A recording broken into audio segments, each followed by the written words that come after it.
నీళ్ళు రాలే, ఎందుకు సూర్యాపేటకు నీళ్ళు రాలే, ఎందుకు కోదాడకు నీళ్ళు రాలే? ఉత్తమ్ కుమార్ రెడ్డి మీరే మంత్రి, మీరే ఎమ్మెల్యే, మరి ఆ రోజు ఎందుకు నీళ్ళు రాలే?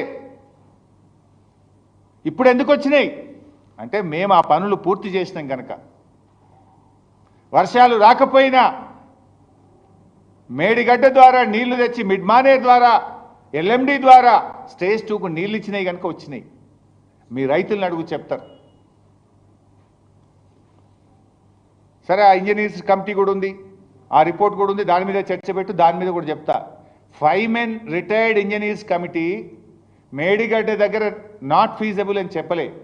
మేడిగడ్డ నుంచి డైరెక్ట్గా మిడ్మానేర్ తీసుకుపోవడం ఫీజబుల్ కాదు, మధ్యలో కోల్ బ్లాక్స్ ఉన్నాయి, ఎన్టీపీసీ ఉంది, ఇబ్బంది అవుతుంది. డైరెక్ట్గా Medigadda to Mid Manair direct lifting సాధ్యం కాదు అని చెప్పింది. అందుకే అన్నారం సుందిళ్ళ కట్టి దాన్ని మనం మళ్ళీ ఎల్లంపల్లి ద్వారా నీళ్లు తెచ్చినాం. దాన్ని కూడా మీరు తప్పుదో పట్టించే విధంగా గోబల్స్ ప్రచారం చేసేటువంటి ప్రయత్నం చేస్తూ ఉన్నారు.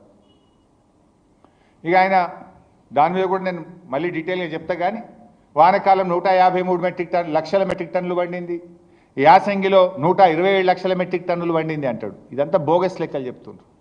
నేను అడుగుతున్న మిస్టర్ ఉత్తమ్ గారిని, వానకాలం 153 లక్షల మెట్రిక్ టన్నుల వడ్లు పండితే సివిల్ సప్లైస్ కార్పొరేషన్ ఎందుకు 53,000 మెట్రిక్ టన్నులు మాత్రమే కొన్నారు? Why you have purchased only 53 lakh metric tons? మరి అంతకుముందు మేము 70 లక్షల మెట్రిక్ టన్నులు కొన్నాం, 80 లక్షల మెట్రిక్ టన్నులు కొన్నాం. అంటే మీరంతా కాకి లెక్కలు చెప్పిండ్రు. మరి ఎందుకు కొనుగోలు తగ్గింది? మీకంటే ముందు బీఆర్ఎస్ ప్రభుత్వంలో 70 లక్షలు, 60 లక్షలు, 80 లక్షల మెట్రిక్ టన్నులు కొన్నాం. వానకాలం మీరు చెప్పినట్టు 1,53 లక్షల మెట్రిక్ టన్నుల వడ్లు పండి ఉంటే ఎందుకు కాంగ్రెస్ ప్రభుత్వం 53 లక్షల మెట్రిక్ టన్నుల వడ్లే కొన్నది? మీకంటే ముందు బీఆర్ఎస్ హయాంలో 70-80 లక్షల మెట్రిక్ టన్నులు ఎందుకు మేము కొన్నాం, మీరు ఎందుకు తక్కువ కొన్నారో సమాధానం చెప్తారా? అయితే రెండు జరగాలి.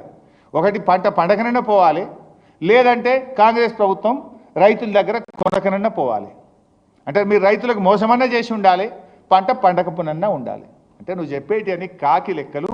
దాని మీద కూడా ఇంకో రోజు డీటెయిల్గా మాట్లాడదాం. ఇవాళ మాట్లాడితే బ్యారేజీలు కూలిపోయినాయి, కాళేశ్వరం కూలిపోయినాయి. ఆయన చూపించే వీడియోలోనే బ్రహ్మాండంగా అన్నారం బ్యారేజ్ ఉంది, సుందిళ్ళ బ్యారేజ్ ఉంది. ఈ బ్యారేజ్లో కూడా ఒక 7వ బ్లాక్ తప్ప మిగతాదంతా ఇంటాక్టే ఉన్నది. ఇవాళ ఇంకో మాట ఉత్తమ్ కుమార్ రెడ్డి మాట్లాడుతూ, ప్రపంచంలోనట, భారతదేశంలోనట ఎక్కడ బ్యారేజీలు అనేది 2 to 3 TMC కంటే ఎక్కువ కట్టరు అన్నాడు. చెప్పినా లేదా? మీరున్నారు కదా రఘువర్, 2-3 TMCల కంటే పెద్ద బ్యారేజే కట్టరు ఈ ప్రపంచంలో, ఈ దేశంలో అని ఉత్తమ్ కుమార్. ఆయన అజ్ఞానం అనుకోవాలనా, మిడిమిడి జ్ఞానం అనుకోవాలనా, ప్రజల అమాయకులు ఏం చెప్పినా నమ్ముతారనేటువంటి గుడ్డితనంతో మాట్లాడుతుండా నాకైతే అర్థం కాలేదు. మన దేశంలో గంగా నది మీద ఫరక్కా బ్యారేజు 30 TMCలతో కట్టబడి ఉన్నది. 2 నుంచి 3 TMCలకు మించిన బ్యారేజే లేదు ఈ దేశంలో, ప్రపంచంలో అని ఉత్తమ్ కుమార్ రెడ్డి మాట్లాడాడు. మన దేశంలో గంగా నది మీద ఫరక్కా బ్యారేజ్ 30 TMCలతో అద్భుతంగా పనిచేస్తుంది ఈ రోజు కూడా. దాని డెడ్ స్టోరేజే 7 TMCలు. Dead storage is 7 TMC. మన బ్యారేజ్ స్టోరేజే 7. దాని డెడ్ స్టోరేజ్ ఎంత ఉన్నది మన capacity. Why you speak lies? ఎందుకంత పచ్చాబద్దాలు మాట్లాడతావు మిస్టర్ ఉత్తమ్ కుమార్ రెడ్డి? ఎందుకంత చిల్లరగా మాట్లాడతావని నేను అడుగుతా ఉన్నాను. అండ్ నార్మల్గా బ్యారేజ్ కట్టడానికి కానీ ఇంజనీరింగ్ డిపార్ట్మెంట్స్కు జనరల్ కోడ్స్ ఉంటాయి, ఇంజనీరింగ్ కోడ్స్ అని బుక్స్ ఉంటాయి. అవి పర్మియబుల్ కోడ్స్ కావచ్చు, పర్మియబుల్ ఫౌండేషన్స్ కావచ్చు, ఫ్లోటింగ్ ఫౌండేషన్స్ కావచ్చు. ఎక్కడ కూడా ఆ కోడ్స్లో రిజర్వ్ బ్యారేజీలు ఇంతకంటే ఎక్కువ కెపాసిటీ కట్టొద్దని కానీ లిమిటేషన్ కానీ ఎక్కడ కూడా పెట్టలేదు. దెర్ ఆర్ మెనీ కోడ్స్, 4-5 రకాల ఇంజనీరింగ్ కోడ్స్ ఉంటాయి. ఎక్కడ కూడా there is no such limitation. ఈయన అనవసరంగా ఏదో ఒక రకంగా మా మీద బురద జల్లాలనేటువంటి దుగ్ధ తప్ప ఇంకోటి లేదు. తర్వాత just I will go to ప్రజెంటేషన్కి, ఇదే ఎక్కువైపోయాయి. ఆయన చెప్పిన అన్ని అబద్ధాలకు నేను I want to set aright the record, I want to clarify the people. అంత ప్రజల మెదడులో విషయాన్ని నింపే ప్రయత్నం చేసిండు ఉత్తమ్ కుమార్ రెడ్డి. ఆ విషయాన్ని తొలగించే ప్రయత్నం చేస్తున్నాను. నేను మాట్లాడిన ప్రతి మాటకు కట్టుబడి ఉంటా.